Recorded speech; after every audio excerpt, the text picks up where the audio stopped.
Now, the man in the middle, he made an unbelievable debut and he made mature age recruits sexy again. Michael Barlow, welcome to you.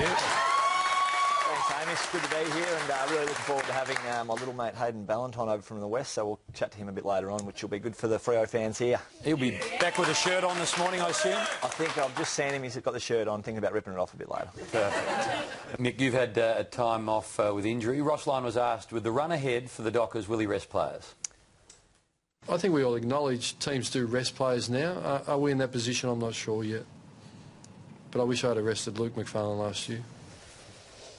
Mick, it's a pretty good run home. You would expect the way things are, a lot will get rested. We're not putting words in my mouth there, Hamish. I think some of our key players are just coming back and haven't played much footy, the likes of Pavlich, who's just had 3 weeks on the sidelines. Sandilands hopefully reaching some of his best form, coming in towards final. So I wouldn't think, as a player, you want to play every week. So I definitely won't be putting my hand up for a rest, and I think Ross every week wants to have his best possible side out there. You could look at it the other way though, Hodgie, couldn't you? Like, you guys want to really consolidate now and, you know, aim for that top 2 position, so there's a great reason not to rest players as well, probably. Yeah, absolutely. I think from our point of view, we've probably given ourselves a chance now to play finals football, and from here we want to put ourselves in the best possible chance to make September count. So I don't think we'll be taking the foot off the pedal too much. It is mathematically possible that you make finals now, I think Michael, so well done. No match. I think he accidentally did. Valentine around the corner. Not out of trouble yet. Tackle Hayden Valentine. Here's Valentine. Seen a lot of him.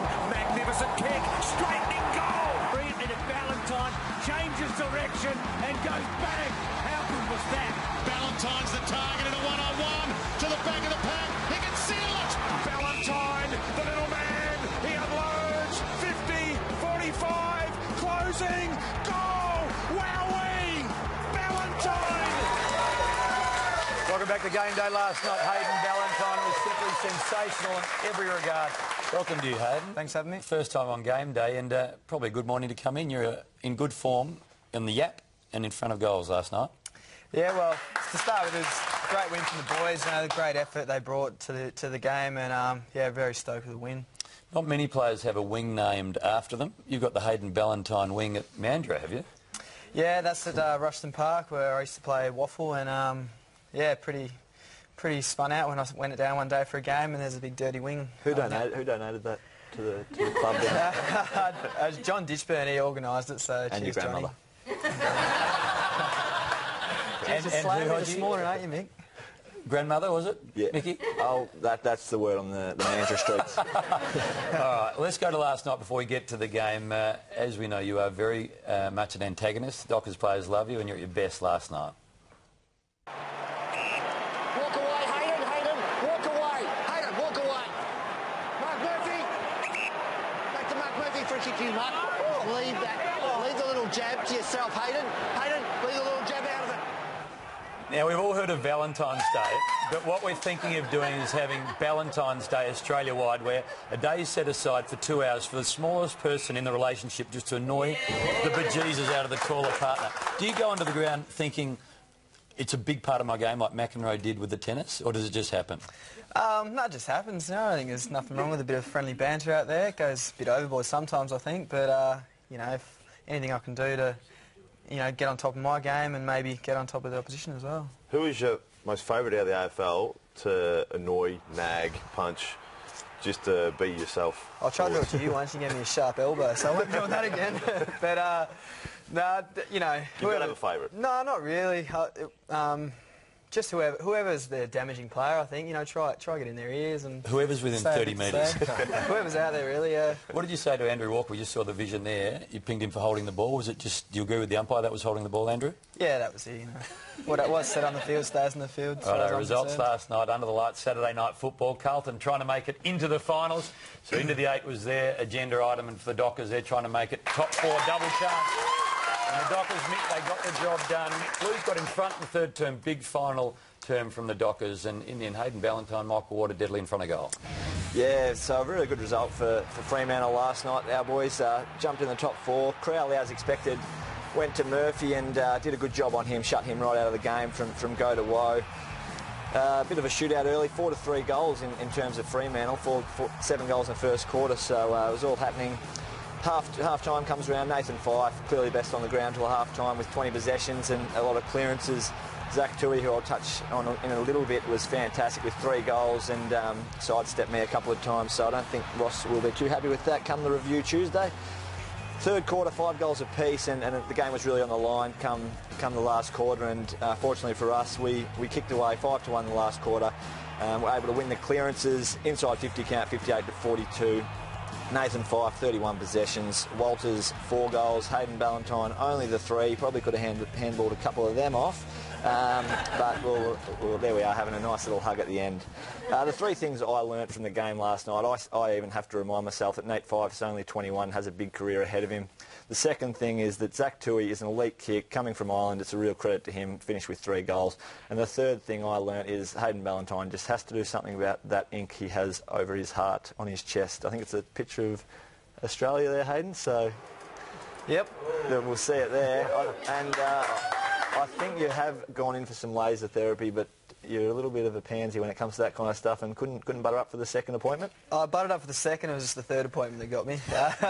No, it was a Phuket trip gone wrong over there. Me and a couple of boys, the all heroes, getting a bit of ink over there, and yeah, it's hurting to get it off now. So you're going to leave a tat that you don't want on because it's too painful to get off? Oh, eventually it'll come off, or maybe done over, but yeah, we'll see how it goes. I think the highlight of Freo is that the blokes that they've got coming back. You've got Pavlich, who's missed a lot of football, and also Aaron Sandilands.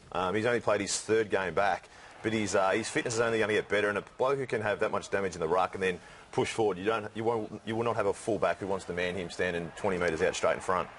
It's a real bonus, isn't it, when you can send him to full forward. He's just so big. He outreached Watson there on one occasion, and he was really handy. The other thing that I liked, Hayden, about the game, your forward pressure is outstanding, and yourself, Michael Walters, and Chris Mayne, for a key position player, he gets a lot of his goals on the back of the work that he does with his tackle and harassing. Yeah, exactly. Like us as forwards, we pride ourselves on putting on that, frenetic full pressure, and if we get the more turnovers we get, the less our backmen have to work. So that's something we focus on going into every game.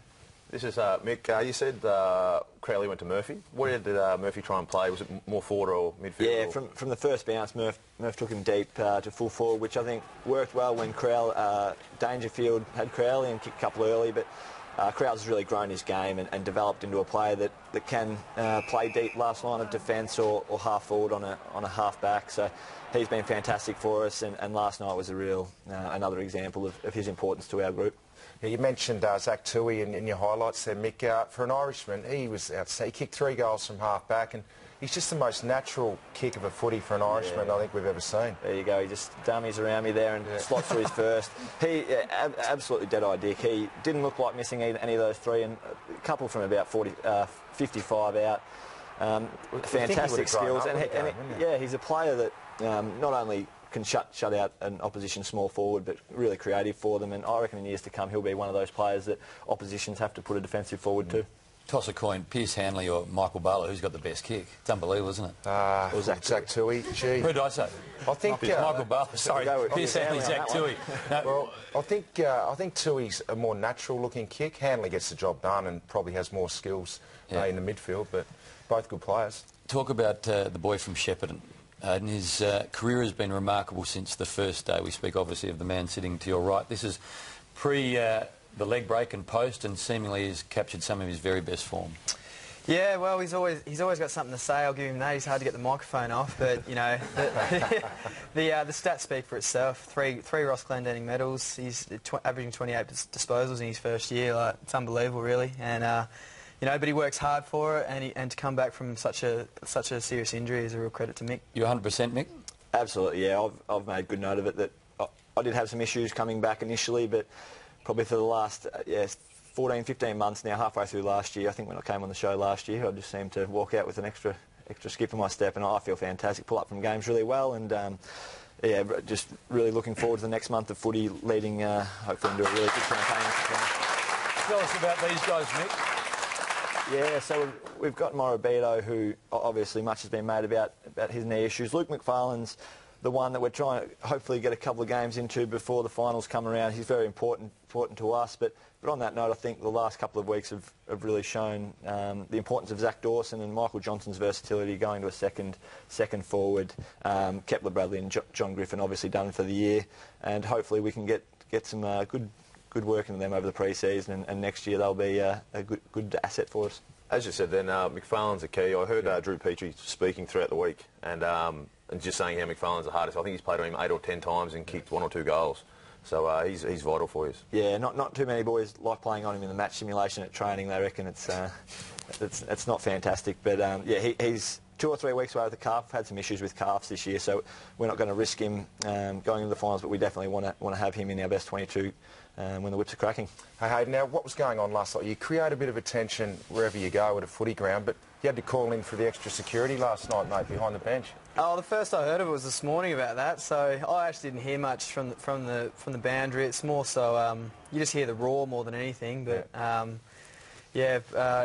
manager didn't like something that was said, so he got a bit of a extra security in there. You actually don't like seeing that. I mean, it's a family game, families around, but you can do that. Obviously. Yeah, my dad's a horse trainer, so that's how I initially got into horses. Got about 8 horses down here, just old hacks. I had ideas of being a jockey, and riding track work was something I liked doing, but I was always going to be a bit too big to be a jockey.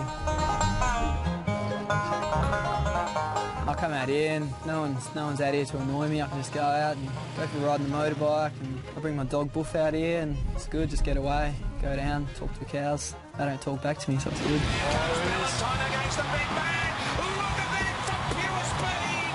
Valentine. Yeah, I just love playing football, love running out there with teammates and in front of a big crowd at Patterson Stadium. It's the best feeling in the world. I'm sure I do it every day, but obviously when I get a bit older, that's going to stop.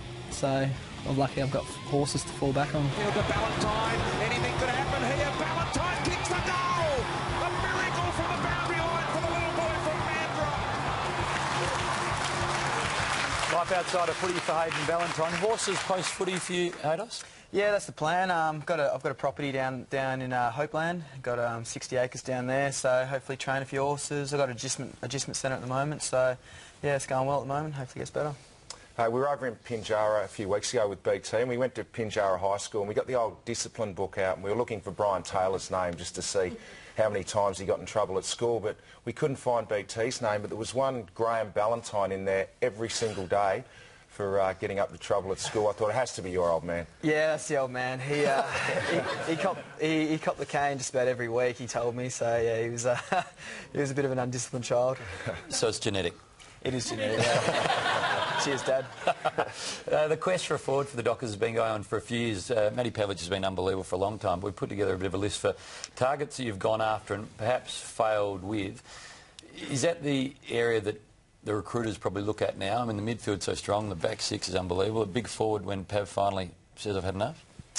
Yeah, look, I think even still without Pav, we've been getting the job done, you know. We've been kicking scores, and I think we're still up to the task without another key forward. But, you know, if the recruiters draft another big man to get down there with us, you know, happy to. Richo wants to pull on the boots again. You ready to rock, Richo?